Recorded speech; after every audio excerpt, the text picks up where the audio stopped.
When I see the misery of this world, their sadness becomes mine. Oh, that my monk's robe were wide enough to gather up all the suffering people in this floating world. Nothing makes me more happy than the vow to save everyone. What can I accomplish? Although not yet a Buddha, let my priest's body be the raft to carry sentient beings to the other shore. That poem was written by Ryokan. He was an 18th century monk and a poet. Just now, as you hear his words, what happens inside? What do you feel?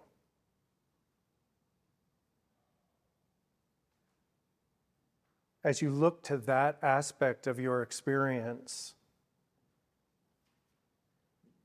I ask you, where is time?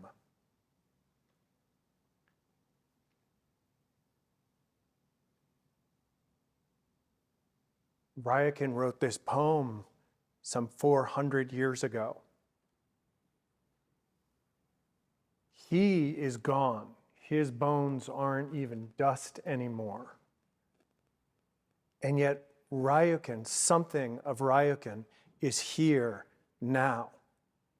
Either we're traveling back to the 18th century, or he, some aspect, is here now. Maybe. I wanted to talk today about meditation practice and how it can evolve from something that we do primarily for our own well-being to something that can turn and become an act of service that we do on behalf of the entire world and for the liberation of all beings. That's clearly a very exalted aspiration. And yet meditation practice is so humble. It's such a simple thing. How is it possible that this simple, singular, individual activity that we do on our cushion possibly relate to something so global and grand? Indeed, something that might even transcend time itself.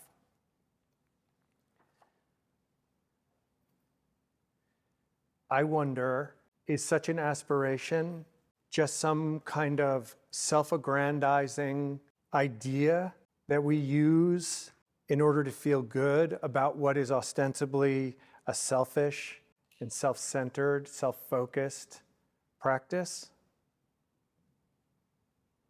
Or is having a genuine, living connection to all the world and all beings actually a thing that can happen?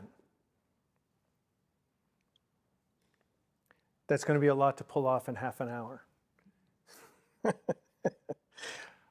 I wanted to give this talk today in part because it was something that I've been thinking about, and also because it's an answer, it's a response to something that I think somebody here wrote in the survey that we had after the last retreat, which was asking, given the state of the world today, can you help me understand how I can use this practice to better understand the world and navigate being in this world?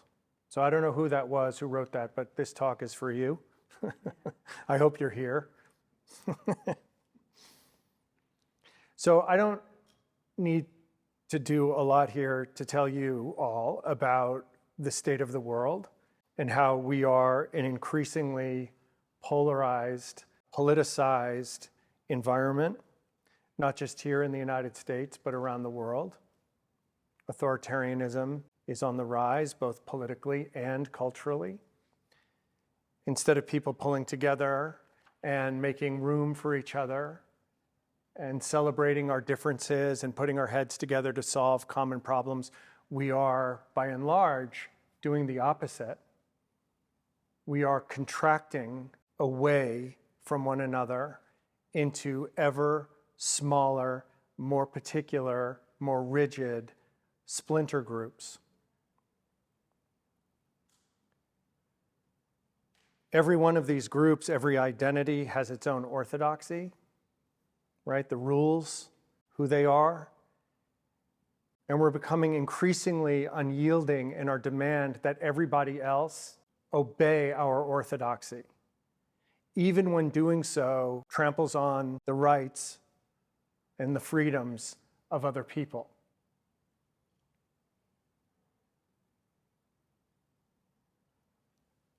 Even if today we are somehow miraculously lucky and are able to pivot out of this position that we're in. I'm a marriage counselor. When a couple comes in doing what we're doing on this national level, it is a bad sign. It does not get better unless there is some kind of intervention, typically. But even if we're able to back away from this moment, we will inevitably be here again unless we somehow get underneath these systems to the causes and conditions that are giving rise to them. We will only become more separate, more oppressive, more marginalizing, and ultimately more violent. That's just where this thing goes. And that's our karma as Americans. We are the heirs to the actions, both good and bad, of our forebears.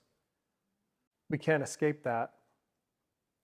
As author Isabel Wilkerson said, none of us built this house that we're all living in, called America, but we are the ones who have inherited it.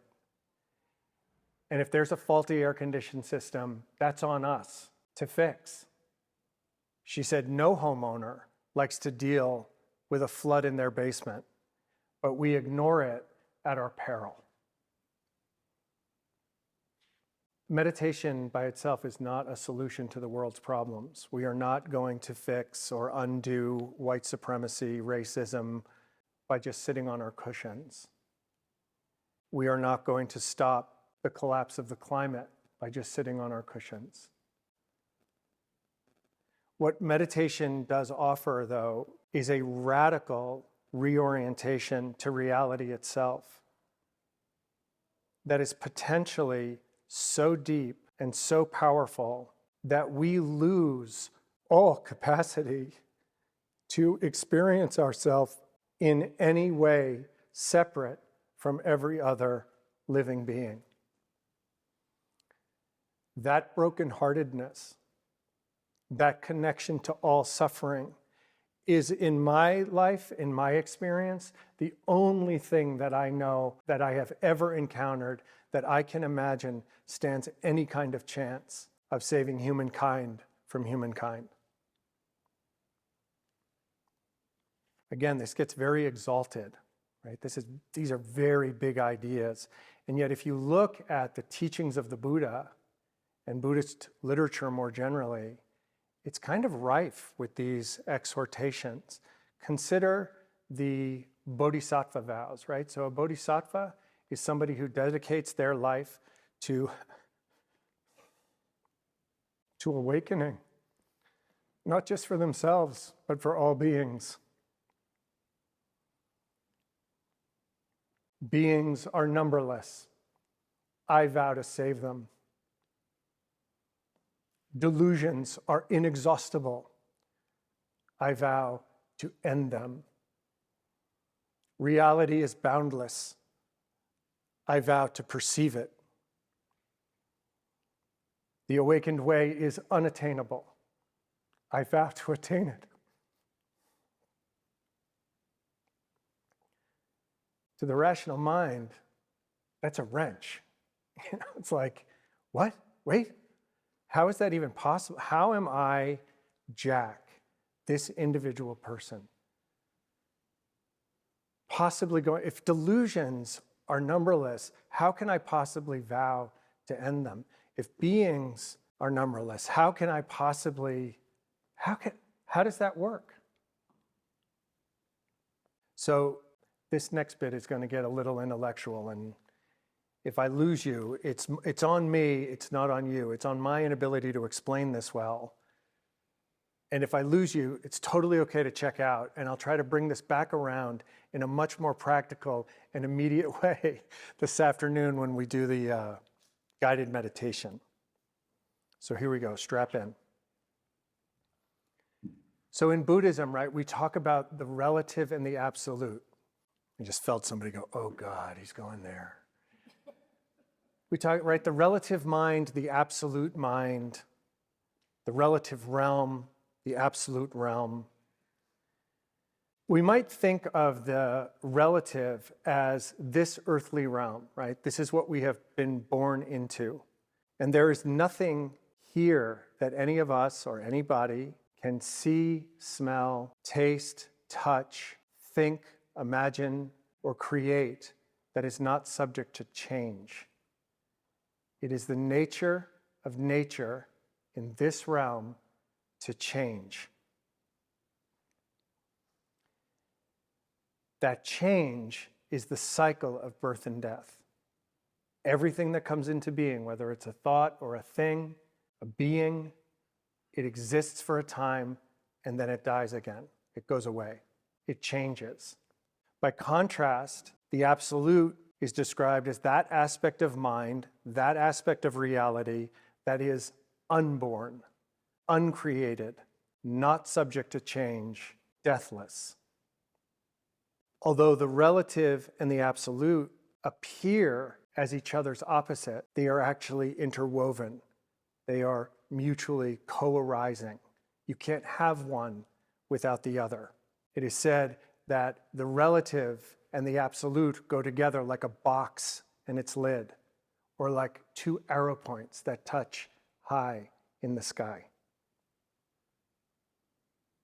We, because of our untrained minds, live predominantly identified exclusively with the relative aspect of reality.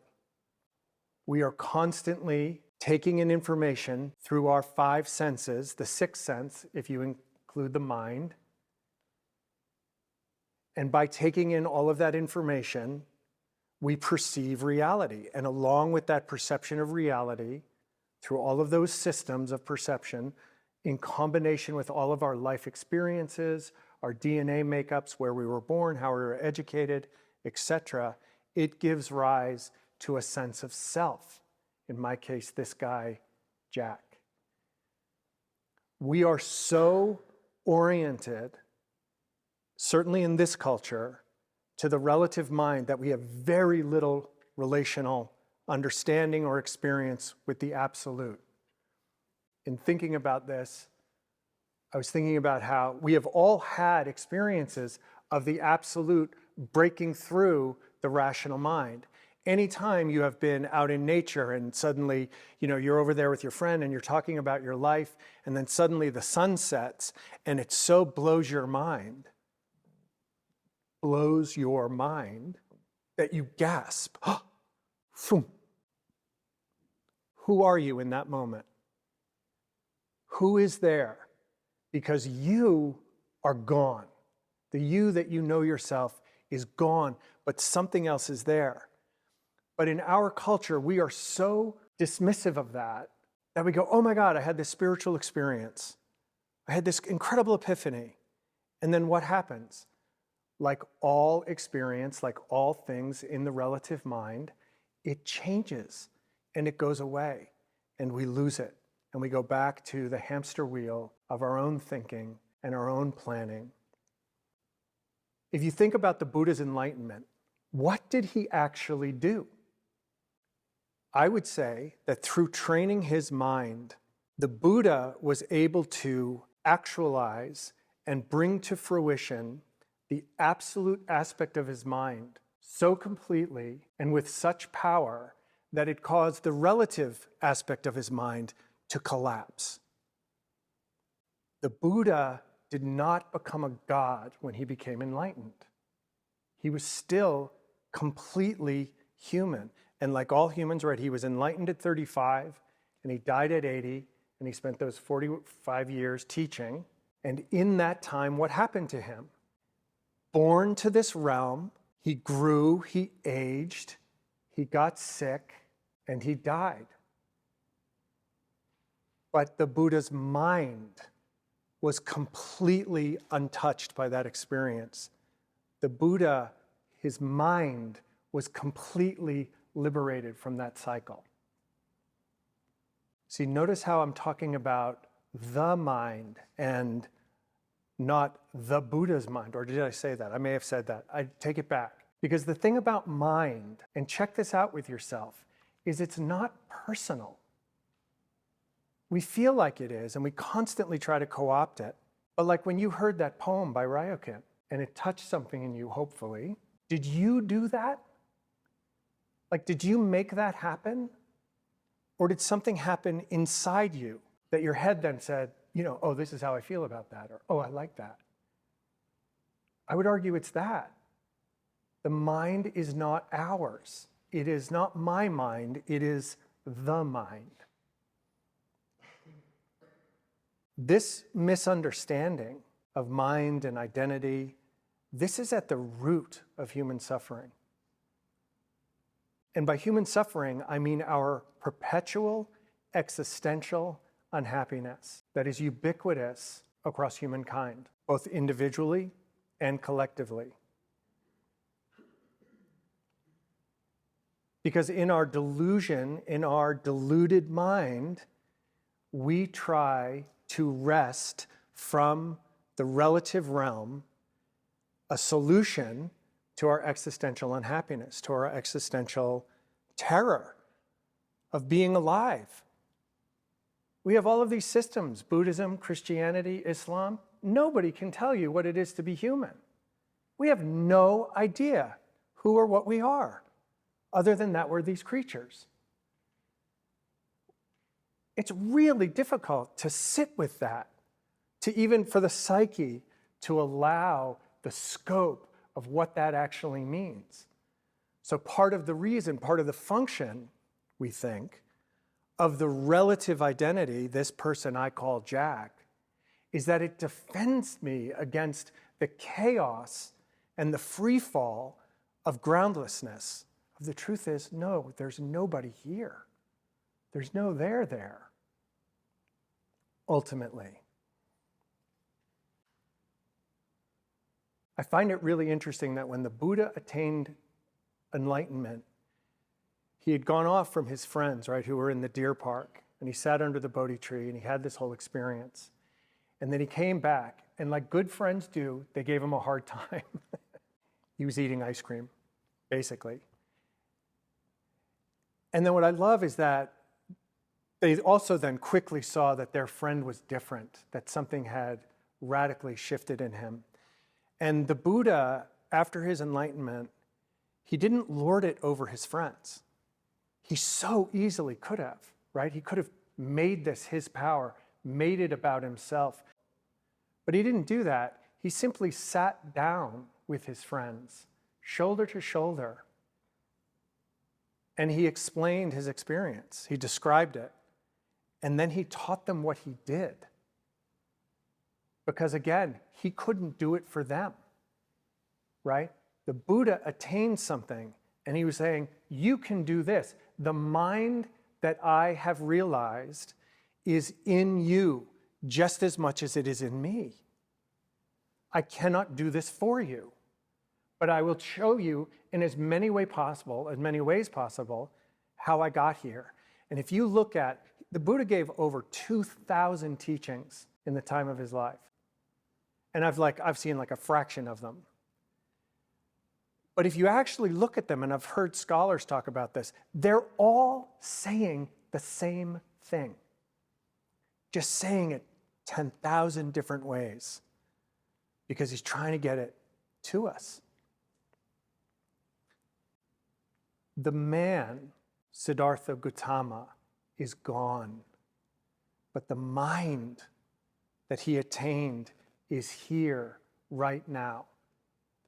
I think it's really important at least I'll say this of myself, it's been really important for me to recognize that this is true. Because what it does, if I don't do that, what it does is and I'm totally guilty of this, is it reduces my meditation practice to something that I do just to buff out the rough edges of what is already an incredibly, unimaginably privileged life. It makes it all about me. I came to this practice because it was all about me. And my living from that place of it's all about me basically drove my life time after time straight into a brick wall. I came to this practice because I had to find a way out of that trap of self, that trap of the rational mind or the relative mind. Every day I sit down in this practice, I am dealing with that guy. I am dealing with that character, Jack. But over time, through this practice, my grip on him, or rather his grip on me, has let go. More and more and more. And in that space of letting go, there's this gap. I think of myself, this character, Jack, as this like avatar, this third person entity, right? Born to a specific family, born to a specific moment in history, given a certain DNA makeup, given all kinds of different relationships and all the influences that have made that guy him. And that guy still is clawing at this relative world because he's convinced happiness, well-being, they're just around the corner if I can just get the next right thing. The other aspect of my mind has nothing but compassion for that idiot. And he totally gets it. That character, Jack, cannot be otherwise. He is a creation of the relative realm. So this practice is not about fixing him, getting him to some state of perfect, so that then he'll be enlightened, then he'll be okay. I will never be okay in this human life. And I'm okay with that. Because right smack in the middle of that is this gap, is this space. And in that space, there is no Jack. This is a practice about realization. It's not acquisition. Think about your own history, your own practice. I know for myself, I came to this practice to get something, right? I had to get away from myself. I had to get this thing, enlightenment. How do I do that thing? Over time, I've come to understand, no, you already possess it. The practice is about coming home again and again and again to your true nature that is already here. Can you let go of the mishigas and fall back into the awakened mind that is already here? It's a reductive process. It's not additive. Wow, I just blew through the time. I think it came out better than I wrote it, so. Let me say a couple of things, see if I can squeeze this in. Part of what turned me on to this was Matthieu Ricard, who I just love, French Tibetan Buddhist monk. And he's literally like the happiest man on earth, proven at UCLA. And he was leading a bunch of people in a meditation practice. And before it, and this is really bringing this full circle back to the person who wrote the request, how do I take my practice and apply it to this world? And Matthieu said, he talked about motivation. And he had been a student of Dilgo Khenpo Rinpoche, who is a very famous Tibetan scholar, meditation master. He's one of the teachers to the Dalai Lama. And when Matthieu was training with him, he said Rinpoche's style was that he would give these impromptu 15-minute Dharma talks throughout the day. And though they were only 15 minutes, he would spend the first 4 or 5 minutes talking about motivation, and he would always say the exact same thing. Rinpoche's grandson was studying with them at the time, and he was a kid, and he bellyached one day to Mathieu. He goes, "What's with my grandfather? He keeps, like, we get it already. He keeps saying the same thing over and over and over again. Like, can he just get to the meat of the thing?" And Mathieu laughed, and he said, he totally empathized with the kid, but he said, when you understand motivation, it changes your practice, and it changes everything that comes after it. And so he then gave a little glimpse of what Rinpoche would say. So this is me doing Mathieu Ricard doing Dilgo Khenpo Rinpoche. Every time before sitting, every time before speaking, he would say, all sentient beings, without exception, strive for happiness, but they are confused about what will bring happiness. These beings, because of this ignorance into what is actually the cause of lasting happiness, have been wandering in samsara for many, many, many lifetimes. Samsara, of course, is the cycle of death and rebirth, death and rebirth, death and rebirth. These beings have been wandering in samsara for so many lifetimes that there is not one of them who has not at one point or another been my mother or my father. And so when I see the suffering of these beings and contemplate their endless roaming in the ocean of existence, I feel boundless compassion for them. How could I not? And yet, just feeling compassion is not enough. I am powerless to help them. And so, because of that, I will generate the determination to cross the threshold of the spiritual path and practice until I attain the ultimate end, the capacity to free all beings from suffering.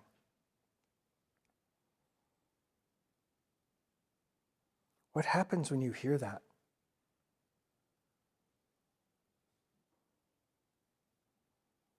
Mathieu says, when you bring that to your practice, look how it expands the scope of it. It's no longer just about you. You can also take this dedication of motivation to any activity that you do, not just meditation. Wash your hands at the sink and do it for the liberation of all beings. Brush your teeth for the liberation of all beings.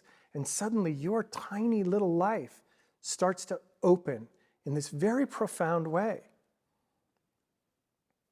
I want to close with a little excerpt from an essay that was written by Roshi Joan Halifax. She wrote this essay called You Are You, and this was her way of describing you, relative you, are you on the absolute level. She talked about this poem that Yamada Roshi, who was a Japanese Buddhist and teacher, wrote when he went on pilgrimage to Bodh Gaya and he saw the great stupa, right, the spiritual, sort of building, cornice, where the Buddha attained awakening. And he wrote this 3-line poem.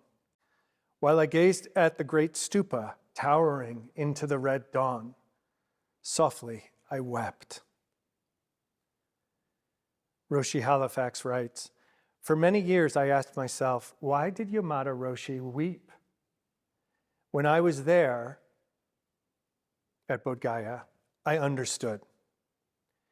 There's something heartbreaking about going to a place where a holy man or woman has had a profound realization.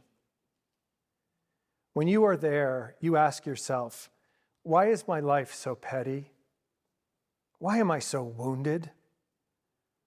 Why can't I realize that you are you? Even a Roshi weeps for that.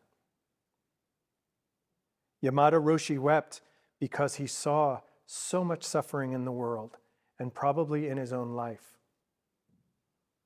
In contrast to the beauty of the towering stupa and the strong red dawn heralding sunrise, Yamada Roshi saw that human lives are heartbreaking. He looked out, just as Avalokiteshvara, the bodhisattva of compassion, looks out. Both of these enlightened beings wept because they saw and see now the suffering of the world and felt so helpless in the face of it. Yamada Roshi's tears are the river of compassion that fills that gap. The good work that we do with others comes out of something that is painful in our lives and deeply painful in the life of the world. We long to come home and to bring all beings home. We long to see a world where you can be fully realized. How do we give space to all creations, including suffering, and still fulfill our desire to save all beings from suffering? We can come and sit every day in a zendo. We can practice strong back, soft front. We can enter into a discipline of practice the same way that artists practice their craft.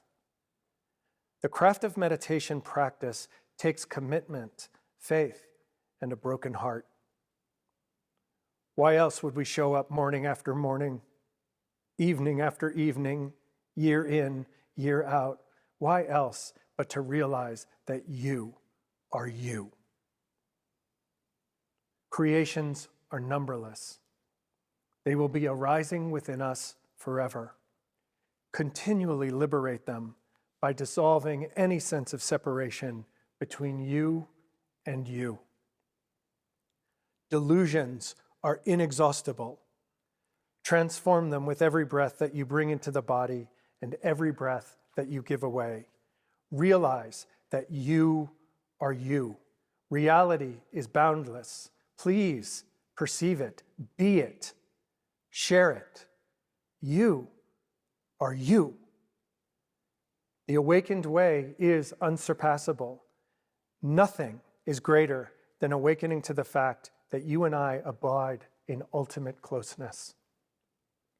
If you abandon me in anger, if I abandon you in sorrow, then we have wasted this life.